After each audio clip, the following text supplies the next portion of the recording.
Hey Matt, can you hear us? I can. How's it going? Good. How are you? Good.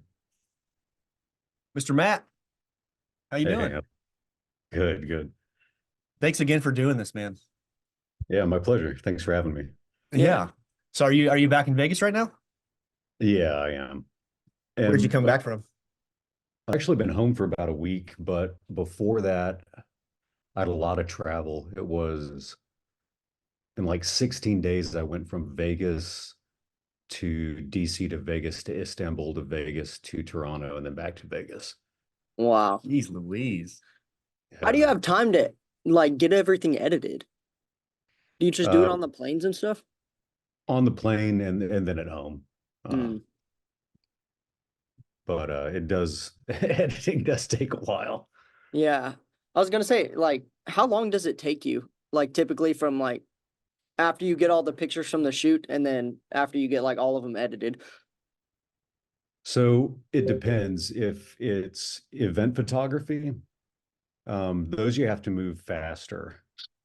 Um, so for event photography, and I do more editing than a typical event photographer would. Yeah. So you're looking at five to 10 minutes if I'm really hauling ass on the photos. But if it's something that somebody pays me for singles or for a private shoot, that's going to be closer to 45 minutes of photo. Okay. Because you can do a lot more detail, a lot more blemish removal, color correction, things like that. When you're doing event photography, it's a huge batch of the same type of stuff in the same location. So Yeah. once you figure out what looks good and how to do a certain scene, you don't really copy paste, but you take the same approach each time that you Right. hit each. Okay, you can just like streamline it once you get one that looks good.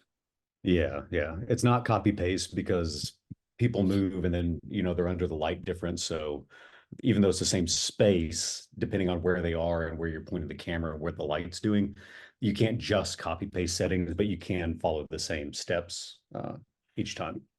Yeah. Yeah.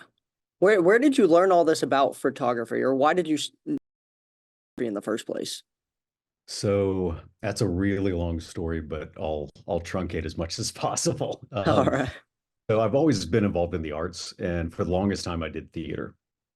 So I never really did much film other than some indie stuff on camera. Um, and I went to an event. I was teaching voice at the event, and there was a guy there doing video, and I was watching him do his editing. And I said, "Hey, man, do you mind if I watch for a minute?" He's like, "Yeah, it's fine." So I watched him for about 20, 30 minutes, and he got stuck on a problem.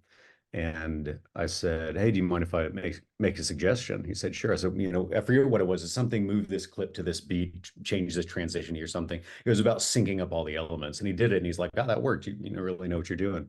And so I did that a couple more times. And then I started at that event, um, helping him with the video, directing the people setting up shots and stuff like that. That led into me managing a media team for for a wealthy client. And eventually I had to fire somebody off my team who was there doing photography for them. So I went to do video, had to fire this guy. And I didn't want that client to be left high and dry. So I bought my own camera. All the rules of visual composition are the same: painting, sculpture, dance, stage combat. It's all the same. I just had to learn how a camera worked. So I spent 2 days doing nothing but watching tutorials and reading, you know, basically the Yeah. basics Yeah. of photography, and then applied what I knew from art to that. And I got started. It was really good. The first day I shot, the first 2 days I shot, um, the stuff wound up on their Instagram. They had millions of followers. It wound up on legacy media sites, Guardian, Really? BBC, NBC, stuff like that. Of course, at the time, I didn't watermark anything, so I have the raw Yeah. files, to prove that I shot it. But aside from that, there's no record. Yeah. Uh, Is but that that's the important? long story of how I got into photography. Yeah.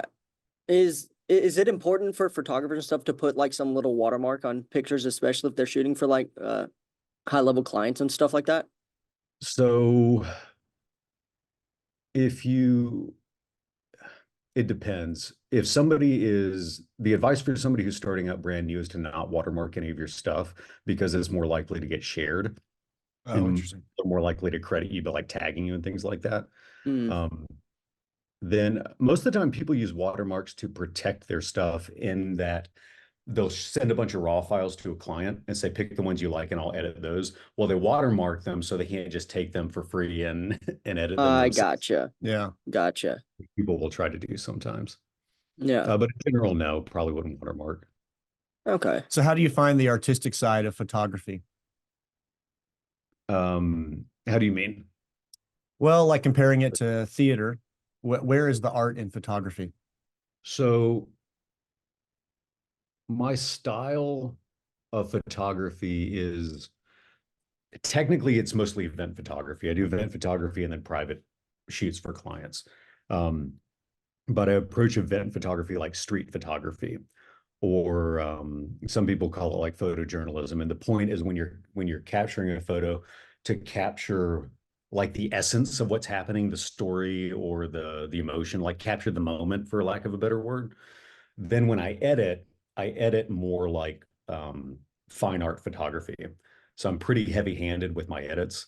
It still looks good, it looks clean, but I mean you can definitely tell it's edited. There's some um, a lot of messing with the colors, contrast, different things like that. Yeah. Sometimes I'll even get rid of detail instead of putting detail in there. Um, so the how that's similar to theater is I spent a lot of time as a director. That's what I was best at. So I've had thousands of hours in the rehearsal hall just watching actors because in that middle part of the rehearsal process, it's all about refining the detail of the work. And so mostly what I'm doing is sitting there, no thoughts in my head or anything, just watching them. And I'm watching or I'm listening for something that I don't believe, Mm, which is like when body language experts are reading for incongruency.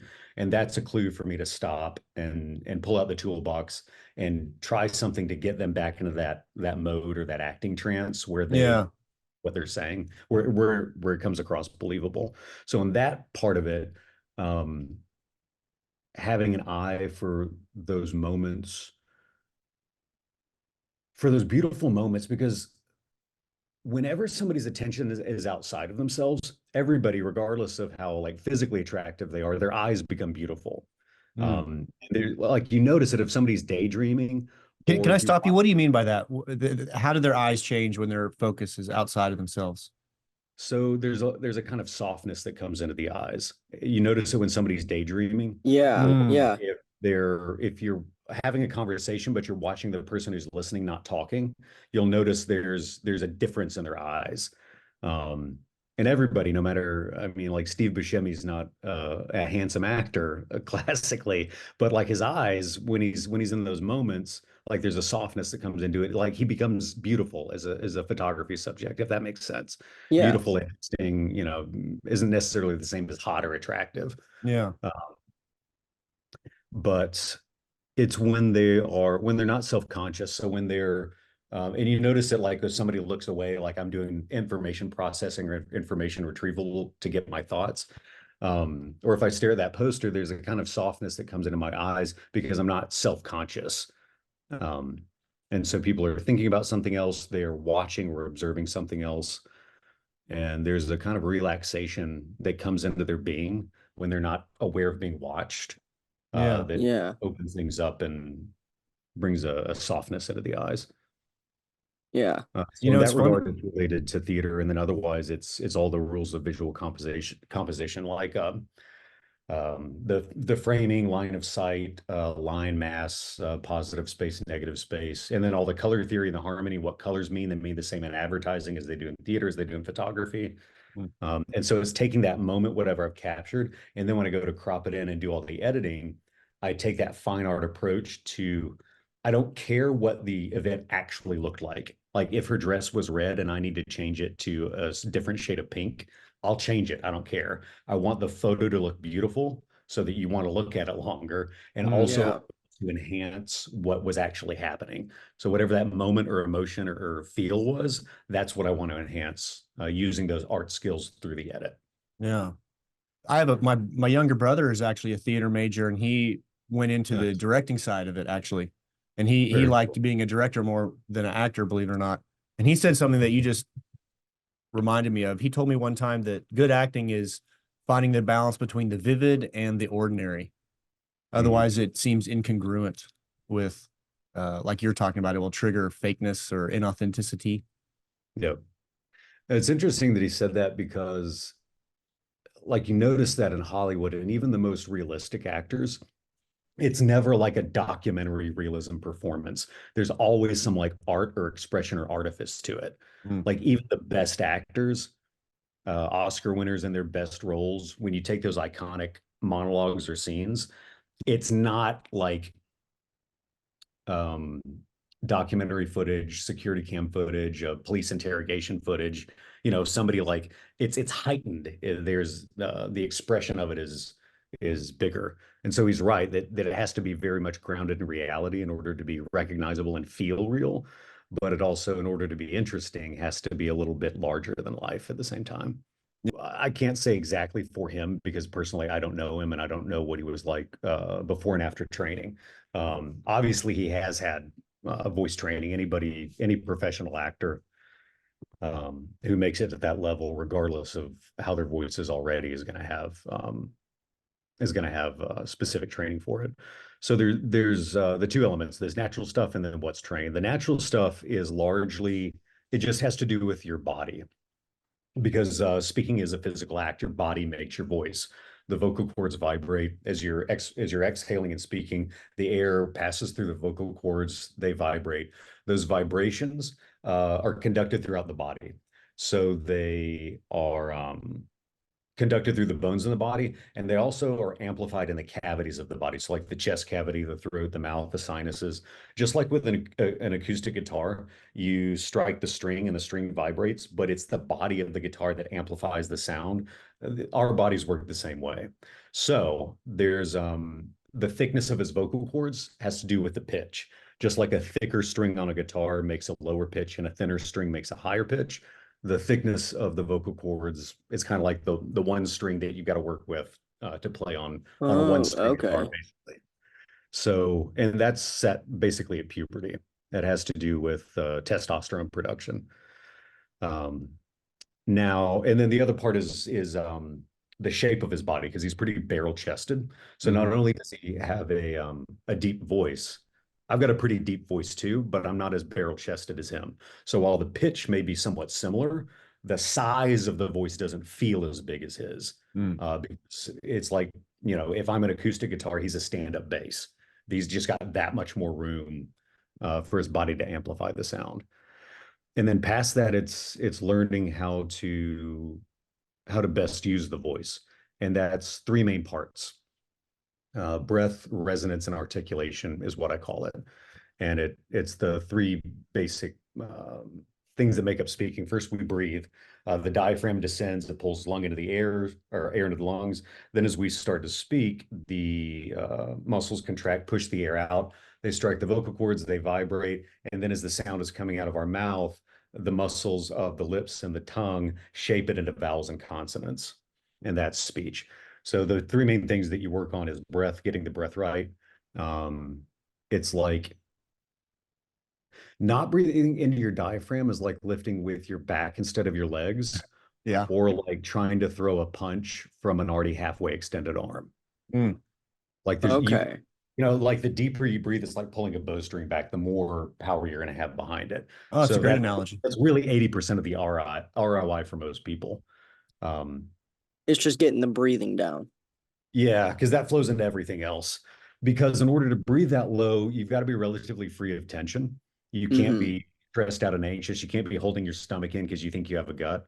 You got to be pretty loose, which is why y'all are in Texas, right? Yes. Yes, sir.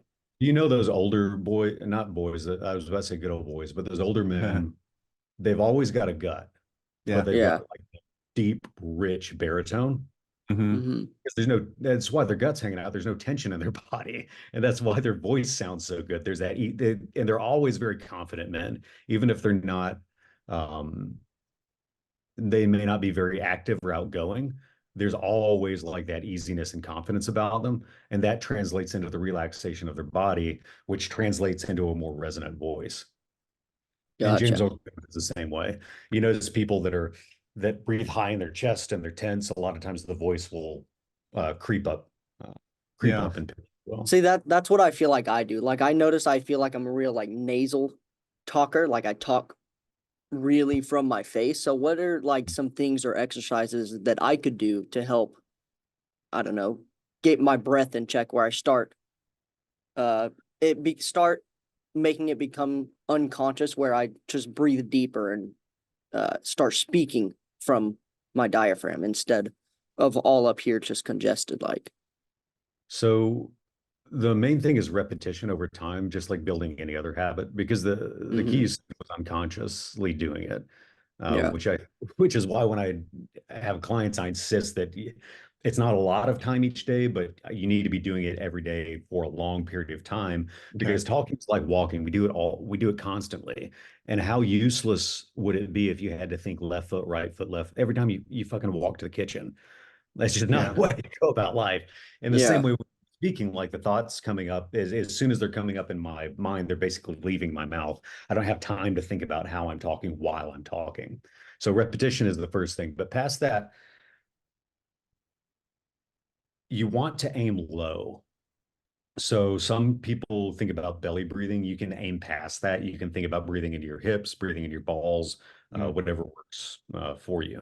But Okay. the physical thing is you should feel expansion in the belly below the ribs first. So if you fill up all the way, eventually the chest will fill up too, but you really should have Yeah, like the belly expansion first. Mm. should be first. Yeah, yeah. Okay. Because air is being drawn in from the top, to the bottom. So if you're Hmm. filling up here first, I mean, it's not an exact science of how that works, but it's a useful illustration. Yeah. If you fill up here first, it can't fill up down. You need to fill up low first.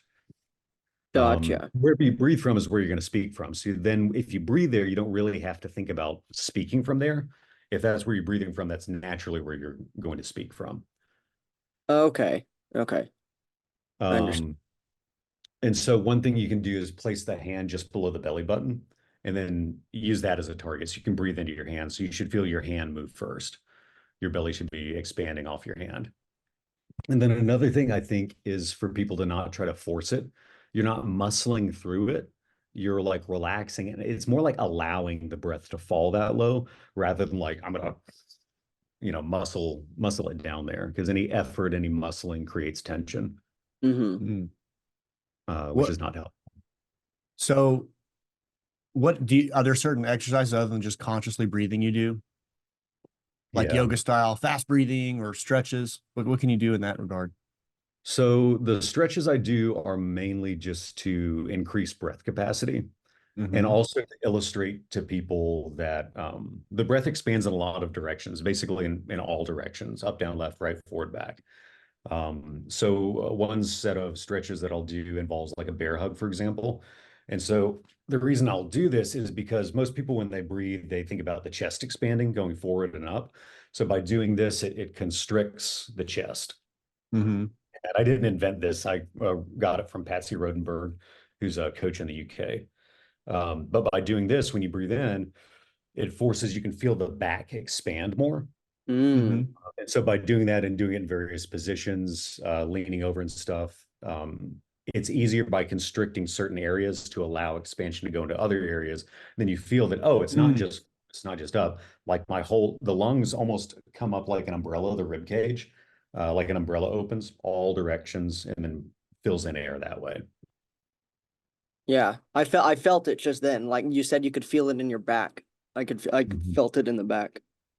Yeah. So the stretches for increasing, for strengthening the diaphragm, an easy one, we always called it the leaky tire exercise.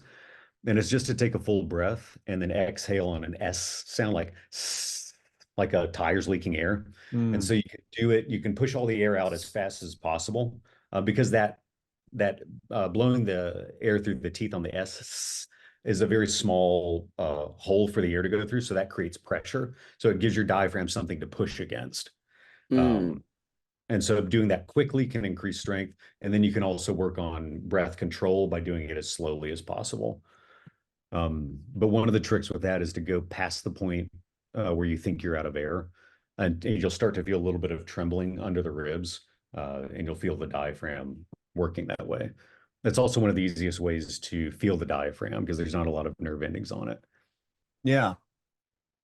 Are there certain things you do while you're doing these breathing exercises, like to practice your to be more articulate as well, like certain words you say or exercises you can do with your mouth to perfect your speech and how your words come out? Yeah, and I do those separately from the breath work, Okay. but that's all about, it's just about becoming aware, number one, of what's actually happening muscularly to make those sounds. So, for example, and what you'll find is that there's really only like 10 or 12 things that the mouth does, and we do variations on them to get all the sounds. So, for example, the consonants D, T, and N are made the exact same way. It's the tip of the tongue. So you've got your top teeth here, and Mm-hmm. the gum ridge above it is the tip of the tongue hitting the gum ridge for D, T, and N. So if you say those D, T, N, you'll feel the tongue hit the same spot. Okay. D is vibrated, T is not. Duh and ta ta ta. There's no da da da. And then N is just held N, but it's the tongue in the same place. So becoming aware of what is actually happening. And then there's a bunch of different variations, but the gist of all of them is you do it really, really strongly, muscularly first. Um, so you can really feel what's happening, and then you work on doing it light and quick. And the thing is, as long as the contact happens, so as long as the tongue uh, makes contact with the gum ridge, that sound is going to come through. So it's not like if I want to be articulate, I have to beat the hell out of my T's. They just have to touch. And if it doesn't touch, the sound doesn't come out. So it's about learning the physical contact of what the muscles are doing it really firmly so you can really feel it, and then getting it light and just making sure the contact happens. Everything is just a variation on that. Can you tell us some of the other of those 12 generic speech patterns we have? Yeah, so in the back of the mouth, like G, K, and NG, G, K, ing is all the back of the tongue up on the soft palate on the roof of the mouth. Um, V and F are the same. V, th, th. One's just vibrated, one's not. Um, B and P and M are just lips together. So Mm-hmm. B has vibration, B, P is just p, p, and then M is held. Okay. Okay. Which actually makes, I'm sorry, go ahead. real quick, makes me think of a suboptimal, not bad, but suboptimal piece of advice people often give. Is like, oh, if you want to just warm up your voice real quick, just hum happy birthday. I don't actually advocate humming, because when people hum on an M, if you notice, all the vibrations concentrated in my nose because my lips are closed, so the air is passing through the nose. So if I'm warming my voice up by humming through my nose, I'm warming my voice up to be nasally, which is not what I want. So if you're going to do that, hum on something like a V or a Z, because the vibration is very strong in the front of the mouth. And so that's training you to put your voice forward through the mouth rather than being trapped up here in the nose. Does that make sense? Yeah. Yeah, absolutely. So I do a lot of my dumb, embarrassing stuff in the car when no one can see me. Can you Yeah. give me an example of like some vocal warm-ups I could do in the car? The stretching you wouldn't be able to do in the car, but Right. anything involving letting the breath fall, putting the hand on the belly button, breathing in, stuff like that is super easy. There's Cicely Berry used to have people do a hum thing, and that's basically just a microcosm of how speech works. So you've got the ha ha part, which gets the diaphragm going. There's your breath.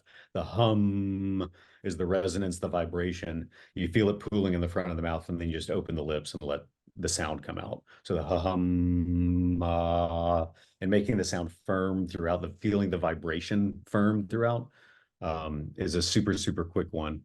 Otherwise, I'll walk through, you can warm up the resonators I usually use consonants. So I'll start in the chest with like Z or V or Y, just buzzing on it. Zzz. You can hold it out, you can rev it, you can play with pitch going up and down. The whole point of this walking through the vibrations is to number one, feel the vibrations, but also make them as strong as possible because we hear our voice differently than other people do because we're hearing it through our inner ear. Other people are hearing it through the sound waves hitting their outer ear and then getting translated to the brain, which is Yes. partially the reason your voice sounds different on a recording than it does to yourself while you're speaking. Yes. So that's Right. why I always tell people to follow the feeling, the physical sensation, rather than trying to listen to themselves and work that way. Um, so what you'll find by working with the vibration is there's a sweet spot where if you put too much effort or an energy behind it, it starts to get tense. But if you don't put enough, it's kind of loose. So there's a sweet spot of maximum vibration you're aiming for. So Mm. Z, E, those things will warm up the chest. M, I'll do, but I'll focus the vibration on the lips and the teeth. So I'm not training to be nasally. Then ING, I'll do in a higher pitch like a mosquito.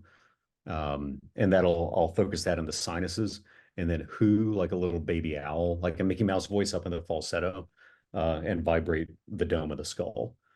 So that's like a resonance warm up that you can Yeah. do in the car anywhere sitting down, and it's fine in the car because it sounds the back half of it sounds pretty silly when you get into the higher notes. Um, Yeah. When did you start learning about all of this, or why? Was it just because you were doing the acting and stuff? Did you just go and do a bunch of research on videos, or was it just observing people and learning that way? So I got into theater because I liked winning. I was originally in band, and I went from a school where they pulled me out of middle school to march with the high schoolers, and they were doing drum corps, very, very difficult, like post-college level music. And then I transferred to a high school my freshman year where I got there, everybody sucked, and I was first chair. So I was a freshman telling the seniors what to do. Yeah. And we were last and everything. It was awful. It was a horrible time.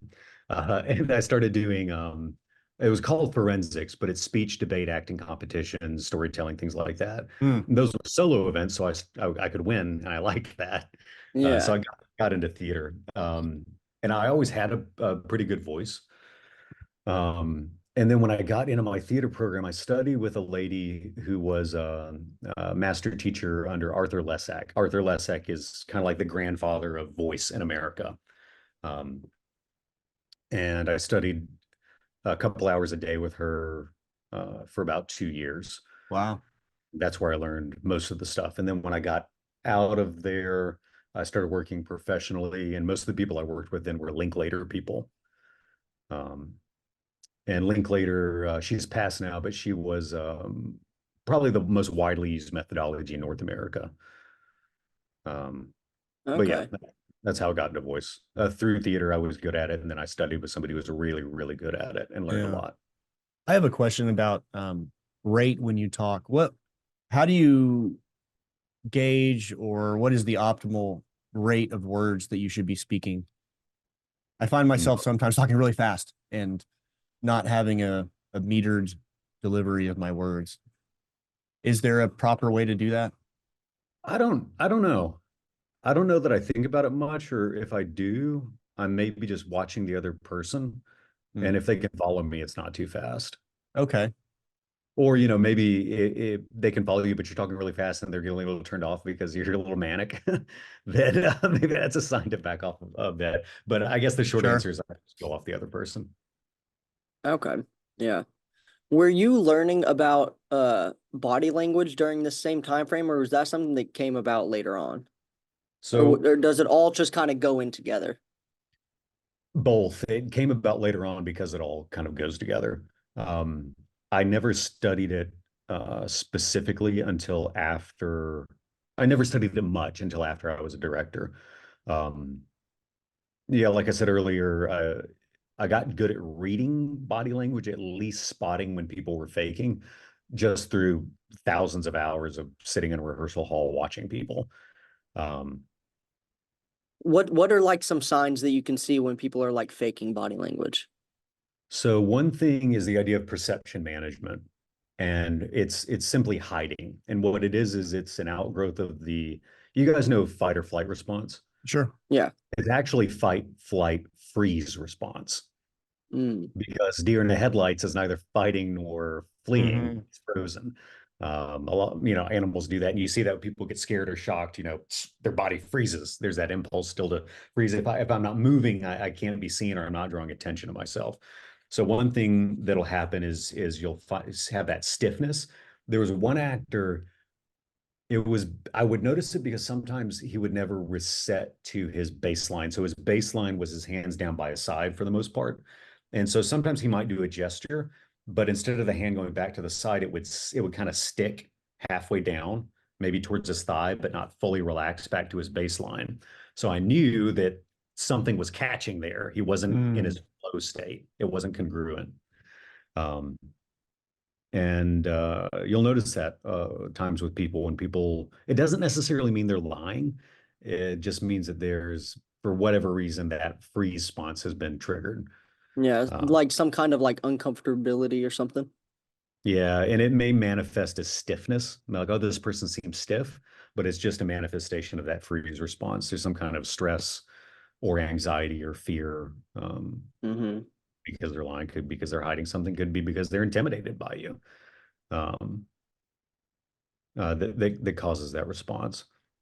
But afterwards, when I started teaching voice to non-actors, because a lot of actors frankly just don't have much money. So if you provide a professional service to them, for the most part, uh, unless you're very high in the industry, it's difficult to make a comfortable living. So I started teaching voice to non-actors, because salespeople, executives, men who just want a deeper voice or want their voice to sound deeper. Yeah. Uh, then I got into body language and I studied that. And when I went to study, and this is the advice I would give to anybody who wants to look into body language, avoid YouTube gurus, Okay. avoid Okay. avoid anyone who, if they give bad information, it has no real world consequences. So the people you want to learn from are people who work in law enforcement or intelligence agencies, because if they fuck up, people can get hurt, people can get Yeah. killed. So Joe Navarro is a good one. He was a lead spy catcher for the FBI for 25 years. And then for over 50 years, he kept a personal journal where he was just cataloging body language and reading. Um, and then I can't remember her name. I know her face. She's a lady. Her company trains most of the CIA and the FBI, I think. Okay. But back during the Johnny Depp Amber Heard trials, she was on the news a lot, giving very nuanced and good body Mm. language advice. And so if you want to learn from somebody, you learn from somebody who, where if they fuck up, it matters, and if they're right, it matters, not some asshole in a suit on YouTube who's probably never even had any formal training. Right. Yeah. How do you speak with your hands properly? Because that is a huge part of articulation and body language, but Mm. there's certainly a better way to do it than there are others. So I think for most people, it's just about loosening up, because you want to just, ideally, you just want what you're saying to be able to flow out through your body and your hands. One piece of advice I would always give is work with more open hand posture. Okay. Um, Open hands, Obama was really great at this. He would always do open palm stuff. And an open hand is more friendly and more approachable Mm. than a closed fist or a down palm or a point or something like that. Okay. You notice Trump too, a lot of times he talks, his hands are just wide open. He does a And lot of that's what this. I do a lot of times. I don't point much. If I'm talking, I'm mostly just talking with an open hand, and I kind of gesture with the whole hand and the whole arm. Past that, you can find stuff that you like this often signals precision. You Okay. know, Mm. people do this subconsciously. If they want to make a very specific point, oftentimes they'll pinch in with that specificity. Pointing, Interesting. what I mean is like an exclamation point. And you notice my eyebrows went up too. Yeah. Those are exclamation point of the face. So there's a tell for congruency. I was actually making a genuine point there. Um, so you can find hand gestures that you like, that you want to emulate, and then work those into your repertoire. But for the most part, I think just loosening up and getting used to the idea of using your hands more is what most people need. Because a lot of this people do naturally. Another thing, if you are a speaker in front of a group, it can be helpful to hold something in your hand, like a pen, or if you've got a Mhm. presentation, the clicker that you use. And why this is good is because I've got something in my hand. Now I just gesture with my hand. I don't have to think about what I'm doing with my fingers. This Mm, makes it much easier. I've just got a limb to work with. I don't smart. have to worry about like, you know, or am I doing the president thumb here, or am I Yeah. Yeah. pointing this? I just have something in my hand that That's takes. probably one of the reasons why we like cigars so much, like on the Yeah. podcast. Like we have all our Yeah. guests and we have cigars on most of our podcasts. And Hmm. it's Hmm. just something you can gesture with that instead of having to come up with Yeah. what you're doing with your fingers. Do you have any Mm. tips not to fidget? Because sometimes I'll catch myself doing this in my chair or, fidgeting with my fingers. And then I watch it on film and I'm like, God, that's really agitating as a viewer to see. What help do you I have there? I bet when you're fidgeting, you're not breathing correctly. Mm, Mm, That's almost always the thing. Like when there's any kind, because fidgeting is a self-soothe. So in humans, it's the same as like when dogs are digging at a spot, or animals are obsessively grooming or pacing. Humans do hmm. this. We pace, we pick at our nails. Sometimes it's excessive rubbing or touching. Somebody rubs their thighs, or they're stroking their beard or running their fingers through their hair. Those are our ways to soothe ourselves. And all animals, mammals especially, do this. And so that fidgeting is usually an attempt to self-soothe or dissipate that anxiety. But if you correct your breathing, if you notice you're fidgeting and you check, I'm probably holding my stomach in and breathing high in my chest, just take a second to relax all the way down through your thighs and let your breath fall back down. I find it impossible to be physically relaxed and mentally anxious at the same time. say that one more time. I find it impossible to be physically relaxed and mentally anxious at the same time. Yeah. If I relax my body, my mind follows. Because there's that mind body connection, right? Yeah. And there's studies on this, the idea of power posing. If you stand like Superman for 2 minutes, like literally, I mean, testosterone does go up a bit. It has an effect on your mind and your body. Um, so you can work on the mind through the body. You can work on the body through them, or you can affect the body through the mind. Yeah. Uh, so if something, whatever mental or emotional state, our body will express that. And there's scientific studies, even through the rate of respiration, that how much time is spent breathing in versus breathing out, how long the breath is. There's certain statistics based on different emotional and mental states. Oh, wow. Uh, and so if you mimic that, you can induce those states as well. That's one way, like actors cry, for example, if they have trouble coming at it from a mental approach. Sometimes just by working the diaphragm the way it would while you were sobbing can get them to that place. Oh, Really? interesting. Okay. So posture is obviously a huge part of body language, and Mhm. everyone seems to know or think they know what good posture is. But what is Right. like your definition of good posture? And do you have any cues to remind yourself throughout the day Like, to fix hey, your keep my posture? shoulders back, or Yeah. hey, keep my head Yeah, up. good posture is open and aligned. So if you think about like a good athlete, for example, you look at somebody and you watch them play basketball or run or whatever, and you're like, yeah, that's like watching an animal in nature run. Like it's just like physically perfect. That they're not tense, they're not bunched up, they're loose, but there's like alignment too. They're not like jacked up and uh, unless they're injured. So it's what I mean by alignment is the body is mostly upright, but it's not tense, it's not stiff. So the weight is evenly distributed. And you'll notice, like, for example, things down the chain will affect things up the chain. So if you lock your knees out, for example, if you're standing and do you know what I mean when I say lock your knees out? Yeah, yeah, yeah. Yeah. Yep. So a lot of times you'll notice if you lock your knees out, it will tip the pelvis forward, tip the butt up, basically. And by locking the knees out, now it's creating this here, and then the body has to go here to compensate and then here to compensate. And so instead of having a somewhat upright, I mean, the spine always has a bit of a curve in it, but a somewhat upright posture where things are just stacked on top of each other. Now everything's out of whack because you knocked a Jenga piece out of the stack on the bottom. Now you got to Mhm. knock one out of the top in the opposite direction to compensate for it. So that's what I mean by alignment, is it looks upright, but it's not stiff. And then the other thing I say is open, because openness, I like that word because it implies relaxation, but without lethargy. Because sometimes when you say relax, people, it's a heaviness, like oh, relax and go to sleep, or relax on the couch. But Mhm. I like open better. It's relaxed but still energized. And then that's open hands, open chest is a big one. Openness, open body language, open posture is very approachable and non-threatening, um, which is interesting. And I'll answer that question directly about cues. Um, with tall guys, you see this sometimes, especially once you hit like 6'2" and above.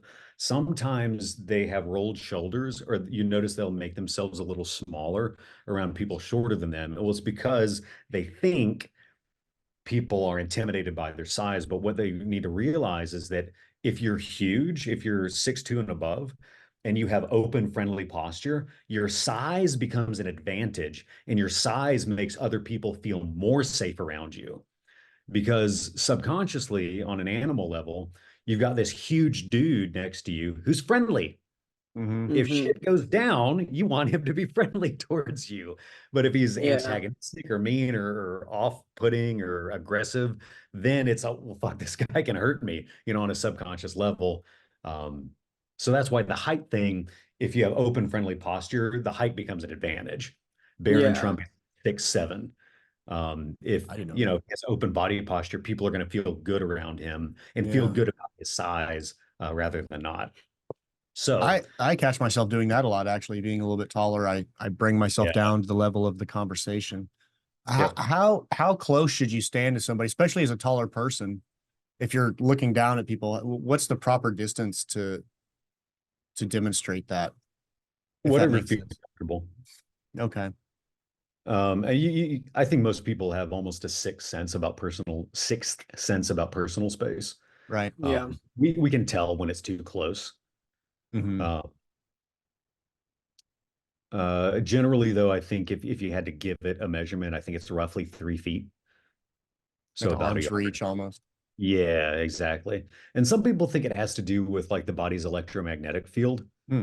Apparently, we give off an electromagnetic field that extends maybe about 3 feet all around us. And so some people think that, when people are that is what we're feeling with our personal space. I have no idea, but Sure. regardless, if you get much closer than 3 feet, it becomes uncomfortable. Directing, yeah, your brother will probably laugh at this. When actors get too close, it's like they have to kiss or fight. The tension's too much. You can't have them that close on stage. Like something has to happen. They're in each other's personal space. Um, Mm. but yeah, 3 feet arm's reach. Okay. Um, but to your earlier question about cues, this is what I tell guys if they ever want to pose for photos. So what you do is you take your shoulders up and back, and then you drop them, and then you just engage your core. So just flex your abs. Okay. So it's not sucking your stomach in, because if you suck your stomach in, you see my chest move a little bit, the stomach comes Yeah. back, wants to go forward to compensate. But just by engaging the core, it creates that solid structure. And what it feels like when you do that is now my core is holding my body up, and all this bone and musculature is just kind of hanging back and open. And Yeah. so that gives you that open chest, which is an open body posture, also makes the chest look a little larger, but also gives you support without sucking the stomach in and fucking up your alignment. So maybe you can point out what the bad body language is here All right. that can, or maybe I should say bad, or just what his body language is conveying and why maybe that's not optimal. So like he looks all like timid and stuff there to me. Like the Yeah. way And he's sitting with his knees close do you notice together. his hands going? Mm-hmm. Yeah, the self-soothe, the agitation. Yeah, the knees are buckled in. So he's covering his privates, basically. He's Mm. squishing his legs together. Everything that he's doing is showing fear and tension in an effort to protect the internal organs. Basically, he's scrunching his whole body in. all body language is the polarity of comfort and discomfort. It's all just which muscles are relaxed and open, which muscles are tense and closed. And that same principle plays out all over the entire body.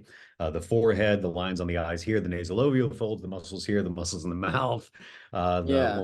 the face back, the arms, the legs, the hands, the stomach, the chest, everything. It's all just what's tense and what's relaxed. And then you read that in context. But the tension and relaxation comes from like the fear or like the subconscious fear, like us as humans, like protecting ourselves from an uncomfortable situation or whatever, right? Yeah, Okay. exactly. Okay. 30 more seconds. But I'll give you a Okay. contextual example. So Yeah.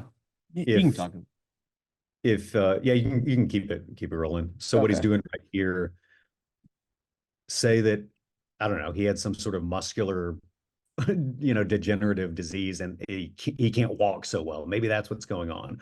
Or if he weren't in a judo class and he was in the room by himself and his body language is like this, maybe he's cold. So everything has to be read in context, because that's a big myth, is that crossing the arms means that you are closed off to someone. Sometimes it does, but it's a hug. It's a self hug.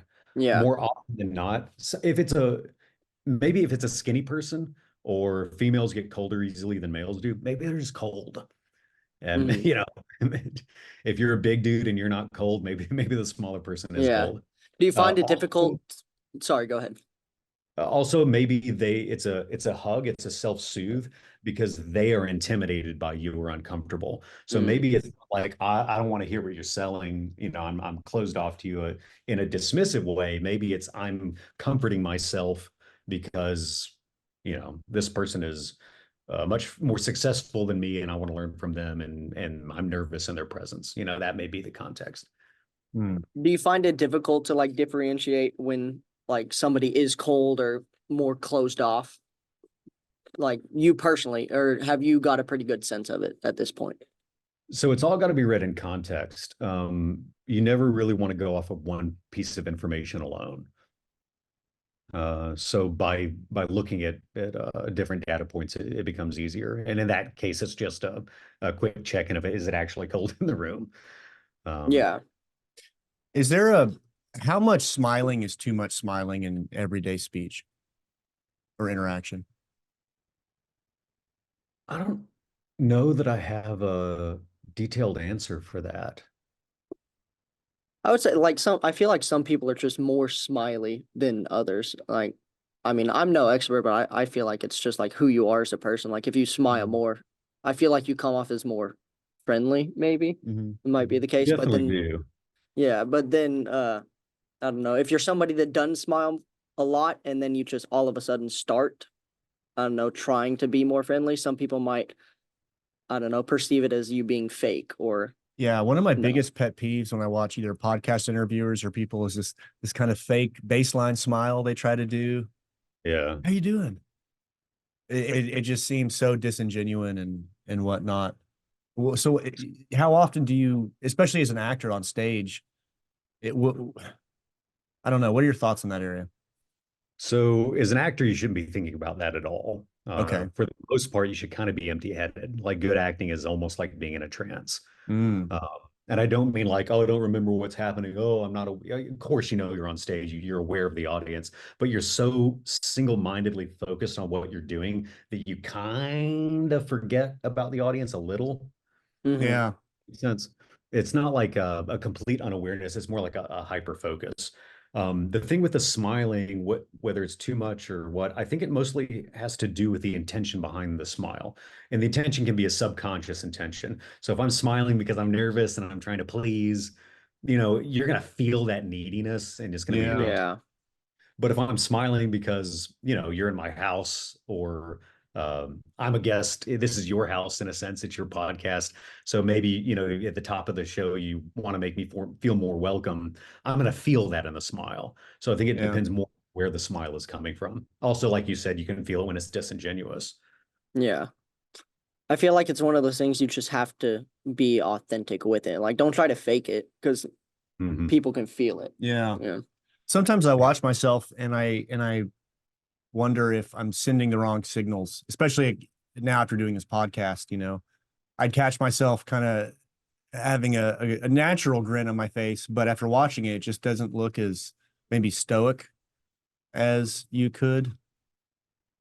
Maybe I'm overanalyzing. I don't know.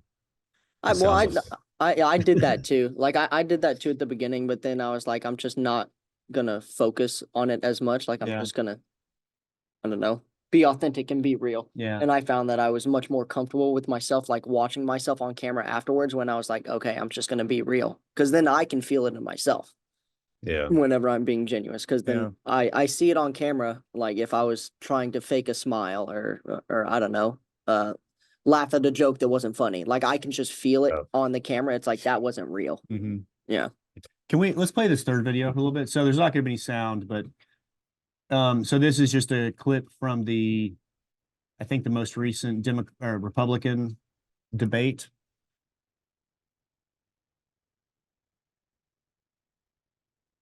So go back to Nikki again. You notice they're doing the precision stuff. Yeah. Uh, the fingers together. They really want you to focus in on whatever they're saying at that point, is what it looks like to me. And she's doing the open hands, which is good. She seems a little stiff though. Like you can even see the veins bulging on her neck a bit. Or those Yeah. tendons. Yeah. So she seems stiff.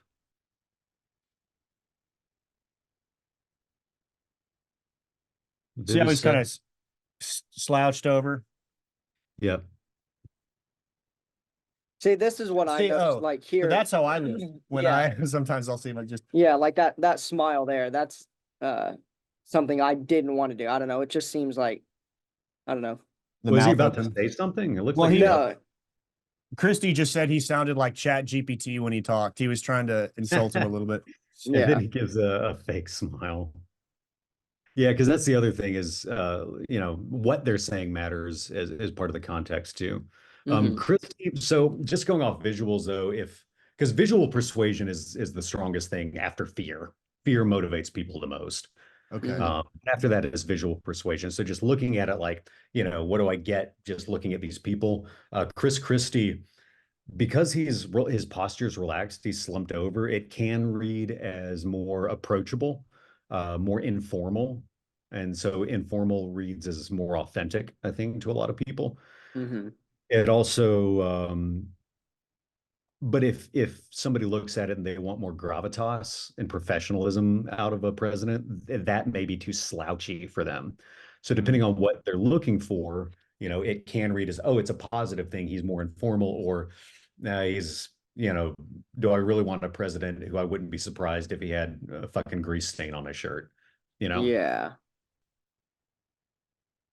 Try hard with. So if you look in between his eyes, Yeah. Squinting, kind of the furrowed brow. yeah, the furrow between the eyes. Actors do this a lot when they're trying, and it's always an effort, a sign of effort, usually mental effort.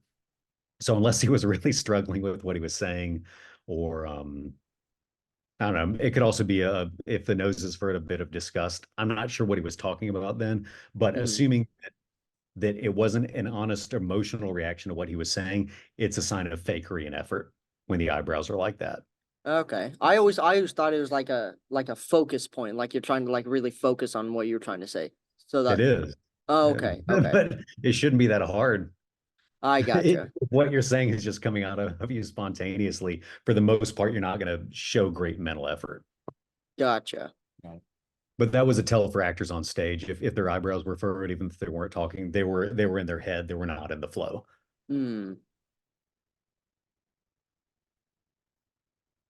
Got a witch's face, doesn't she? Like that chin and that Yeah. nose. And you see So like her eyebrows and her eyes.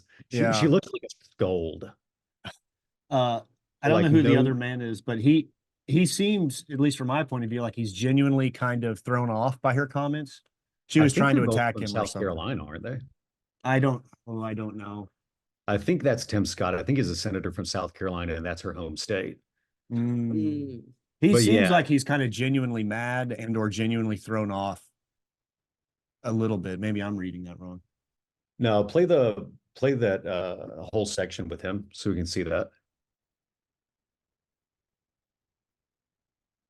Yeah, you can get the fuck her. She's turkey necking, and that's actual. Look at his eyebrows. Oh yeah, I It see looks it. like actual surprise. Yeah. Yeah. And then I Ron looks so pained. Looks like he's gonna cry. So if I watch their eyebrows, they're doing a pretty good job.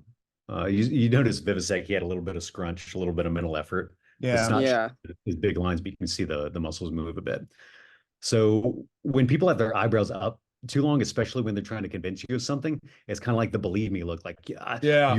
what I'm saying is really true here. And there was Yeah. a Cory Booker, he's a senator out of New Jersey, he used to do that constantly. His eyes are bugging out of his head and his eyebrows are just up the whole time. Mm. So when their eyebrows pop up for specific points and then go down again, it's a more natural use of the eyebrows. So most of these guys, they pop up for emphasis and they go back to kind of a baseline. Nikki, I'm seeing more of her really holding her eyebrows up the whole time. And that's a Yeah. sign of more effort to convince. And that ties into something you said earlier that I wanted to make a point of. You were saying, smiling, if you don't do it very often and then you start doing it a bunch, it may come off as incongruent. So aside from reading things in context, you also have to establish a baseline for the person, which is why it's very difficult, borderline impossible. If there's somebody I've never seen or met before, and Mm-hmm. you show me a 15-second clip, I might not be able to do much for that with it because I don't know what baseline is for that person. Like the people on stage, I know what Chris Christie is like. I've seen Nikki Haley a bunch of times. I know what's normal for them. And so the Right. reason why you can establish that baseline is because it's the change that is more significant than trying to read something in context or out of context. So like, oh, he crossed his arms. Mm-hmm. That doesn't necessarily mean anything in and of itself. It's more significant if he never crosses his arms and then he does, that's significant. But if he's constantly 75% of the time crossing his arms, that's not a significant thing. It's the change. So if he's an arm crosser and then something happens and he uncrosses his arms, that's a more significant and telling response. Does that make sense? Yeah. Yes. Yeah. Yeah. Absolutely. So the most important things, baseline, context, and then just looking for the polarity of muscular tension and relaxation for the most Mm-hmm. part. Can we play a little more? I love his comments on these. Yeah. I love that you can instantly spot this stuff and tell us what you're seeing. The pointing, the accusing, then she shakes her head. Mhm. She rolls her eyes there. What That's a is, body yeah, language thing what right is there. that a sign of? Like if you just blatantly like don't shake somebody's That's hand. just straight disrespect. Exactly. Yeah. Mm, Yeah, absolutely. Just straight disrespect. Well, I imagine they're all like, what's the point? What's the point of that debate? Okay, that was December. Maybe the one before was in November. Like there was no fucking chance. Like they're all up there. They know they can't win. mm-hmm. Um, so you have to, I don't know, it makes me wonder what the point is. Some of them, maybe are angling for VP or just getting exposure for the next cycle. Yeah, building their Mm-hmm. brand. Yeah, somebody was saying that the money that they raise, they can roll into a super PAC and then Hmm. use for something else. So That's that's what interesting. somebody was saying about Nikki Haley, for example. She knows she can't win, but she's raising all that money because she can then roll, basically through a loophole, she can roll it into some other campaign or some Like other use. crypto. Yeah. Maybe not crypto, um, Mm. but yeah, that was interesting between her and Ramaswamy. She had the pointing the accusations, the shaking her head in disbelief, and then the partial eye roll. It's also interesting when somebody turns to and away from somebody. So as she's accusing him, you notice she's turning towards him, leaning towards him, and then as she's disengaging and dismissing, she's pulling away. Her body leans away a little bit, her face turns away, and then her eyes go up and out. Vivek has very good articulation when he speaks. His words are very clear and audible. Yeah. She didn't seem comfortable with whatever she was laughing about. Yeah. He was like, That's a nervous smile, I feel it looks like. yeah. Yeah. It was, my guess is it was probably a shot at her. And then Yeah. it was Yeah, it something was. where the best play was to laugh it off. and Yeah. try to be sport about it, but you can tell that she didn't like the Mhm. comment. So what, like, whenever somebody does, like, I don't know, disrespect you or takes a shot at you or something like that, what is the best Mhm. response to that from like a Good facial question. or body language style? Is it to kind of just like shake it off and try to smile it off, or like how do you, I don't know, how do you kind of navigate that? It depends on the context. So for me personally, if I were in a social setting where I'm not the leader of the group and Mm, somebody did that, I would probably just ignore it. Mm-hmm. gotcha. Literally, like they didn't say it. Yeah. um, uh, sometimes I got this from another guy. Sometimes it's just you give them a dismissive comment back. If somebody's Mm, trying to uh, take control of the situation or disrespect you, I've done cool, man, and then gone back to whatever I was yeah. doing. You know, But so how does I'm that, having a conversation. Some guy tries to come in and be, oh, this is wrong. I'll be like, cool, man, and then go back just like, all Yeah. right, buddy, whatever, but yeah. without being cool about it, not being like, sure, dude, but just being Yeah. like, cool, man. And then like I just dismiss it right back. So the Smart. thing is to not get rattled by it. But I do understand like if you're in a leadership position running a company or something, you can't be openly disrespected. In that Yeah. case, you've got to shut it down, and then how you Okay. shut it down is up to you. Like with Okay. a, you have to maintain authority and respect. Gotcha. There's Gotcha. always you're never, and that was a hard transition to make when I moved from being an actor to a director. Is my relationship with all my friends changed. I wasn't really one of the guys anymore. Yeah. Even when I would go and act and not direct, it was still never the same. The dynamic was always different. Um, Okay. so if you have to for your authority, then I would say however you handle that is up to you. But you can't allow you can't be weak, and you Yeah. won't be respected. But in a situation where you're maintaining authority doesn't matter, not being rattled, cool is always a Yeah. winning choice. It's never the wrong choice to be cool. Yeah. I Because the other gotcha. thing is, you know, if you make a big scene about it, then you get entangled in it and you kind of become an ass too. It's one of those things, just like being able to control yourself or your reaction to the situation. Because, Mm, I mean, I find a lot of people can't do that. Like, things will just happen and they'll just blow up at the situation Mm-hmm. and yeah. not be able to control themselves. And then it just makes them look bad in everybody else that's in the group. It's like, why are you doing all that? You don't have to. Yeah. It's an art to make someone look bad for insulting you without looking like you've been off put. Hmm. Because if you It's look like like if you get mad back, you look it worked.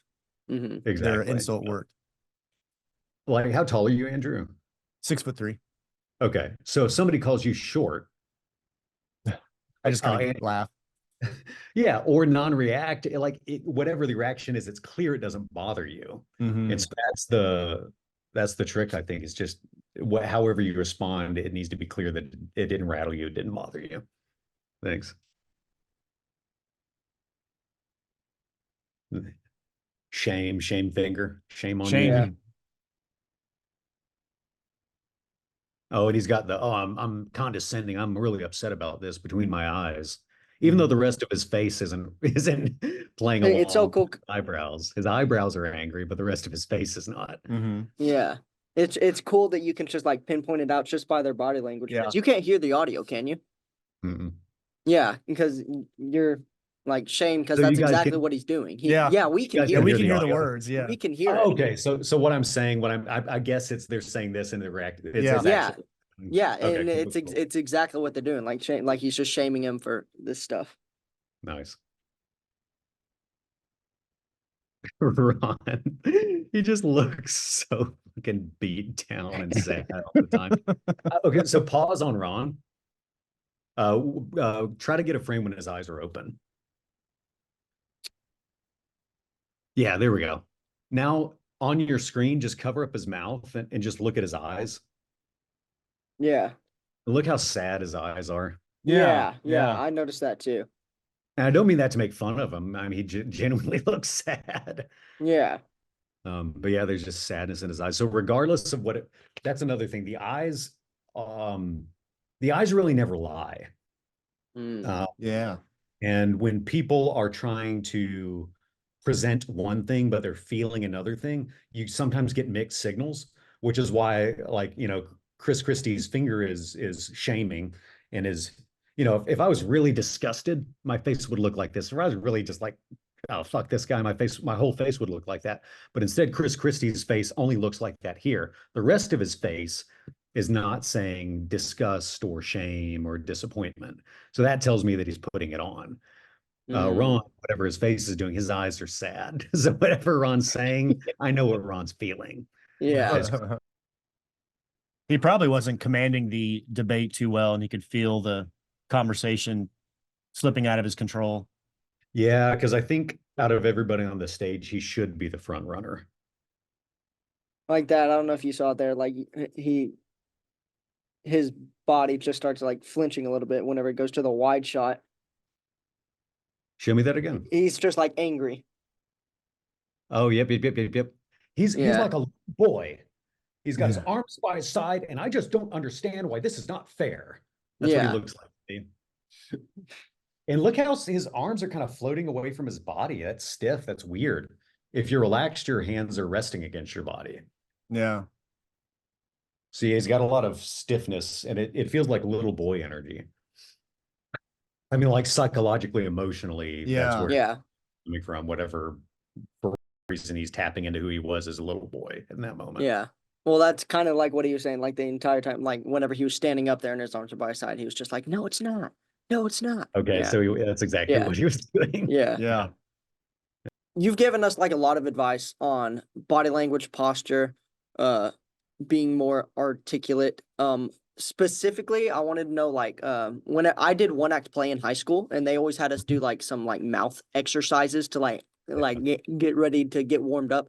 I wanted to ask you specifically before we get off. Is there any like specific mouth exercises or mouth stretches that you can do to kind of open up the way you speak? Yeah, so you can stretch the lips essentially from going into a super wide, from a super wide ah into an ooh and back and forth. And you can say it if you want ah ooh ah ooh. That's literally just stretching the lips, and then the tongue. You can stretch it out over the chin to the sides up. Hold it there and feel the stretch. So as far as like actually stretching those muscles that work, that's how you do it. And then otherwise, you can do tongue twisters if you want. You can just literally use the consonant. So if it's T, sometimes people do really firmly ta, ta, ta, really pushing the tongue in, and then like ta, ta, ta, ta, ta, ta, ta, ta, ta, ta, ta, ta. Doing that with your basic consonants is enough. If it's more fun for you, do tongue twisters. But it's literally that. Yeah. Okay. Whatever form you do, it's doing it very firmly. Mhm. So you wake up the muscles and you can really feel what's happening, and then doing it light and quick. Gotcha. I have a question I'd like to ask. So what advice would you give to a young man who's applying for a job, but he's kind of new in the applying for jobs and presenting himself? What kind of advice would you have for those kinds of dudes?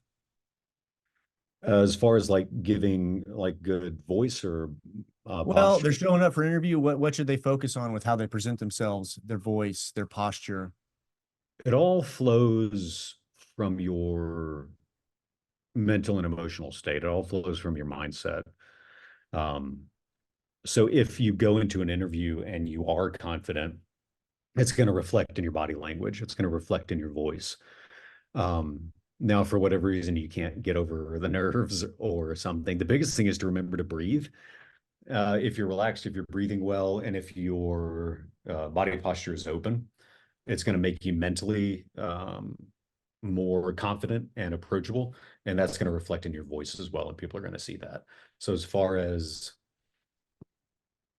yeah, if you have open body posture and your breath is relaxed where it really can fall low, it's hard to be tense. It's hard to be agitated. It's hard to be manic and go too fast. It's just Yeah. when your body's in that state, you can't be in two states simultaneously. Yes. Yeah. And the fastest way I think to hack your mind or your mental state is to brute force it through the body. Because sometimes doing like a mental reframe or a mental hack doesn't always work. But if I do something with my body, the mind just follows. An Like the example of that, Superman pose. exactly. Yeah. Okay. I So got you. Matt, do you think everybody should work on their speech, tone, body language? So 55% of how someone judges you is on body language. 8% is the words you actually say, and 37% is the sound of your voice. So 92% of how the information people take in from you is purely subconscious. Through your body language and the tone of your voices as subtext that more subliminal communication rather than the actual intellectual words that are coming out of your mouth. So I would say it's really important. And Yeah. especially the voice. Most people never work on their voice. Most people are not aware that you can. Everybody's aware of body language, and body language is more important. So if you're a total noob at both and you only want to focus on one, focus on body language first. But as far as an advantage goes, it's like, I don't know, if you're a race car driver and everybody's working about acceleration braking, but nobody's focusing on handling, and you're the only driver or team that really engineers their car for handling, you've got an advantage over everybody else. So the same thing is a human going through life. If nobody else is working on your voice, you're hitting the same things that everybody else does, but you're also getting this extra 30 something percent, or say you only improve that 37% by a third. That's an extra 12%, 12.3% advantage you have over somebody else. Mm-hmm. An extra 12% of profits is, Huge. A bottom lot of line. profit. Yeah. Yeah, it 12% makes a big difference. It's not exactly analogous to profits, but 12% advantage is enough to win. Well, Matt, we really appreciate you taking the time out of your day to come on and have this conversation with us. I think it'll be really good for some people to listen to. I'm going to start implementing some of these exercises into mine. But this conversation was incredible. Thank you for taking the time and talking with us. Thanks, Matt. That was awesome. Absolutely.